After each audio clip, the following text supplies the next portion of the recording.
Hi, I'm Alex Shepherd, and I'm joined by my colleagues Ryan Washington, Michael Lynchkus, Corey Ward, and Severe Govindu. Together, we'll provide a comprehensive analysis of the Nick Leeson's case and the subsequent collapse of Barings Bank.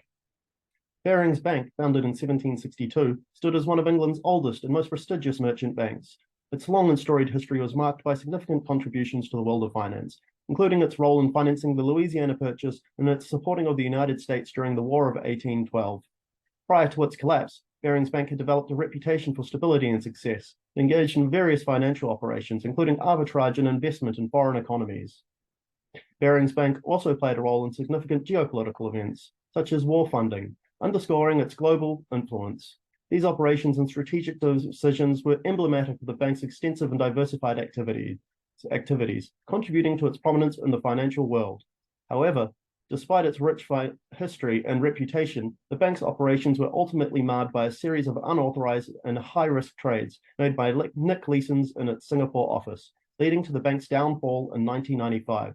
This catastrophic event would reveal serious shortcomings in the bank's risk management and internal controls.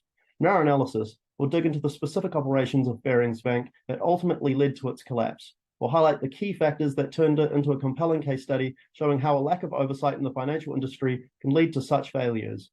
By understanding these operations, we can gain insights into the context that drove this historic institution to its downfall and prevent a similar thing from occurring again.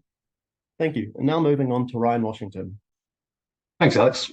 What was Nick Leeson's role and what were the trades he made? Leeson was initially back office staff in the UK. He understood systems. Having failed to get a trading license in the UK, he was then sent to Singapore, where he took exams and obtained a trading license. Neither he nor Barings Bank disclosed the previous denial of a license. Leeson then rose to the general manager position of the Singapore branch, where he had two main responsibilities: managing Barings' proprietary switching business and managing proprietary and client trade reconciliations. The only real oversight could come from overseas branches who were happy with the profits. Leeson traded futures contracts. He mainly traded in three futures markets: the Nikkei 225 stock index, Japanese government bonds, and Euro-yen futures. He traded these simultaneously on Simex and the Osaka exchange to arbitrage a slight difference in prices between them. What he was actually doing, however, was taking speculative positions and selling options to finance margin requirements on the Simex. Speculative trades for the bank were not authorized. As the monitoring of traders' market operations was flawed, he carried out a series of speculative trades, utilizing an error account initially. He stopped reporting the error account as it caused accounting reconciliation problems. He then created a new error account called 88888, and it did not report it at all. Leeson had made a series of speculative trades that were generally profitable. Utilizing the tracking loophole, Leeson was able to hide losses of £205 million, half of Barings' trading capital. Leeson used doubling when he made a loss. He would make another bet for double the loss, a very high-risk strategy. In an attempt to recover accumulated losses, he made a $7 billion trade, a short straddle, betting that the Nikkei would not fall overnight on the 16th of January 1995. Normally a safe bet. That, however, was the night of the Kobe earthquake. The markets dropped. He bet again on a fast recovery, but that did not happen either. Within days, the losses exceeded £800 million, twice the available trading capital of Barings. Michael will now talk about the misuse of derivatives. Thanks for that, Ryan. We'll now have a bit of a closer look into how the trades that Leeson made during his time in Singapore constitute as a misuse of derivatives, ultimately resulting in the collapse of Barings Bank. Derivatives are a financial instrument often used by companies to hedge risk that they have an exposure to due to holding an underlying asset. Some examples of this include the interest rate risk, which is faced by banks when they buy and hold government bonds or other fixed income assets, or the foreign exchange risk faced by companies that buy and sell products internationally. Nick Leeson was deployed by Barings Bank to operate as a directional trader to exploit mispricing of the Nikkei 225 index on the Osaka Securities Exchange and the Singapore International Monetary Exchange. As far as the bank was concerned, Leeson should have been using a zero-cost arbitrage strategy to exploit these opportunities. Basically, this would have involved Leeson shorting the index futures contracts on the market where the index was overpriced, and going long futures contracts in the market where the index was underpriced. This strategy would not be a misuse of derivatives, as it would actually function to increase market efficiency through bringing the prices to a fair level across the different exchanges. The profits he would make using this strategy would likely be small, but the risk would be ultimately negligible, being a zero-cost upcharge strategy. Instead of Leeson using a zero-cost arbitrage strategy, he really used the futures to speculate on the direction of the Nikkei index.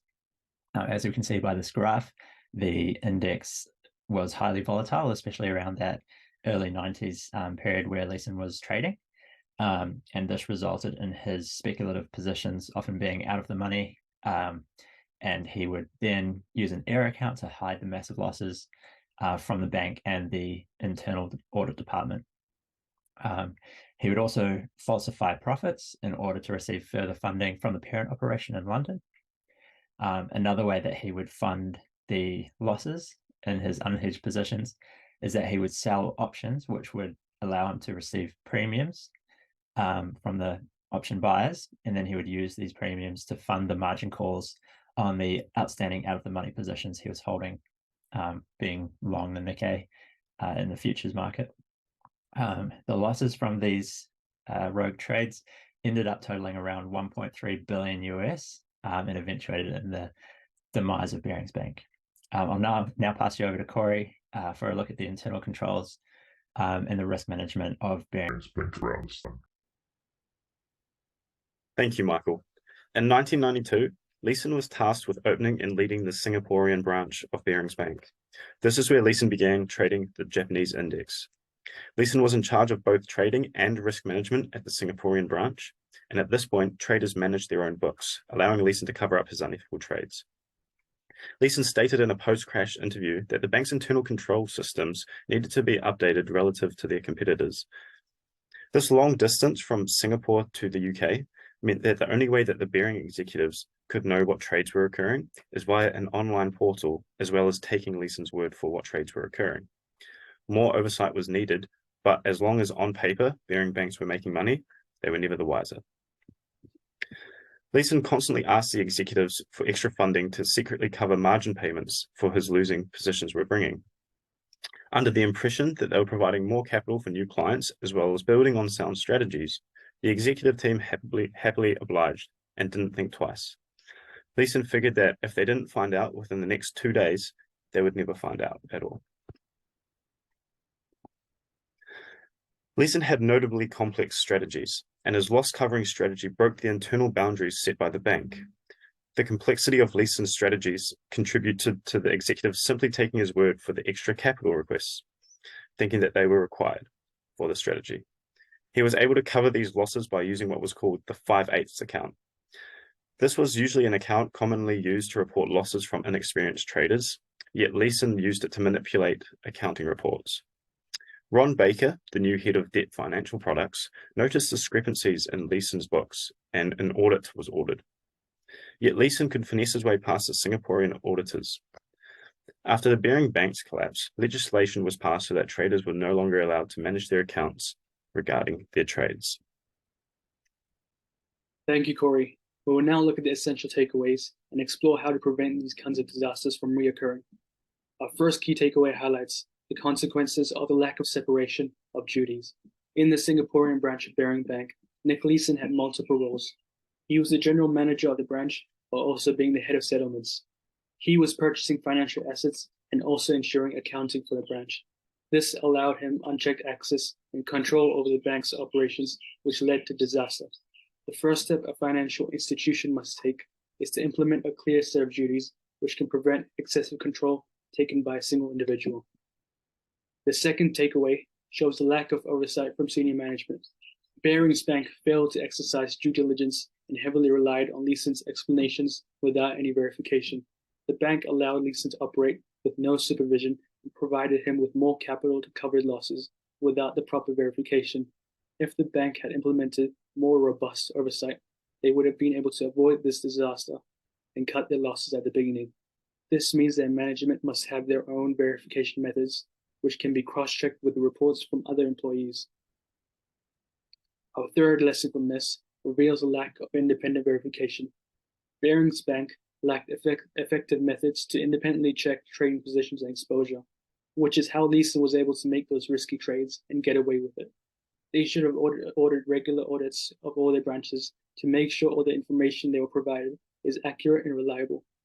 They must cross-examine audited and unaudited records to identify any suspicious activity and verify they're providing the same story. By having this in place, they will be able to avoid any corruption or tampering from one or more of their employees. A final takeaway from this is the importance of having a strong risk management system implemented into an organization. Risk management should be an integral part of a financial institution's culture. Identifying, assessing, and mitigating risks should be an ongoing process.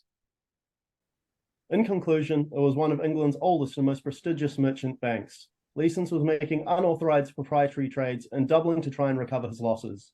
Losses arising from Leeson's misuse of derivatives totaled $1.3 billion and resulted in the resulting downfall of the bank. Barings Bank showcased the importance of due diligence and not leading traders unattended and unquestioned. Now moving on to the question and answers. Any key takeaways? This case underscores the critical importance of effective risk management and oversight within the financial institutions. Leeson's unauthorized and risky trades, coupled with a lack of supervision and internal control, led to massive losses that ultimately spelt the bank's demise. The services are a stark reminder of the dangers of allowing traders to manage their own accounting and trade logs, as well as the significance of adhering to risk management procedures. Why did the short straddle take down Barings? Well, that's actually quite interesting because the short straddle was arguably Leeson's safest trade. You make profit on a short straddle when the market's stable, i.e. with low volatility, and the Nikkei index is generally very stable. But here you just got unlucky. When the earthquake hit, the market's plummeted, and with a short straddle, there's unlimited risk if it goes wrong. So with the size of the straddle that he invested, there was a huge loss. He then tried to recover that loss by doubling, which he got wrong as well. So it wouldn't be right to say that the short straddle was the first domino to fall, but it was definitely the first big one. Michael, what did you find most interesting about the case? Well, I thought the case was interesting because it really highlights the importance of having good risk controls in place. For a large bank to have really no risk controls around an overseas portfolio manager is quite surprising, and it's quite scary, really, to see that was just in one person's hands. And I guess when you're looking at who to blame, it's kind of an interesting thing to think about, whether it's the trader or the bank. Had they had sufficient risk controls in place, the trader never could have gotten away with that sort of level of fraud and that sort of thing. So yeah, quite an interesting case, really. Corey, how did Leeson bypass the auditors? So Leeson's branch was audited on multiple occasions, and it was found after the collapse that the auditors had failed to go through sort of fundamental processes that would have very clearly unearthed some of the window dressing that was happening at the Singaporean branch. It was stated that the lack of processes that the auditors went through were quite early level, and that it was a very big failure on the auditor's behalf. It came to the fact where there was an example of one time where Leeson forgot to hide the 5/8 account and exposed a $50 million loss, and Leeson was able to forge a fake bank loan using him and his wife's name in order to convince the auditors that it was all in order. Severe, can you give an example of how having clearly separated bank roles would have prevented the collapse of the bank? Yes, in the case of Barings Bank, Leeson was a trader and an accountant. He was in charge of making the trades and also in charge of the financial statements. If there were proper separation of roles, Leeson would have been responsible for trading and someone else would have been responsible for accounting. This would mean when Leeson started making heavy losses, they would be reported and he wouldn't be able to continue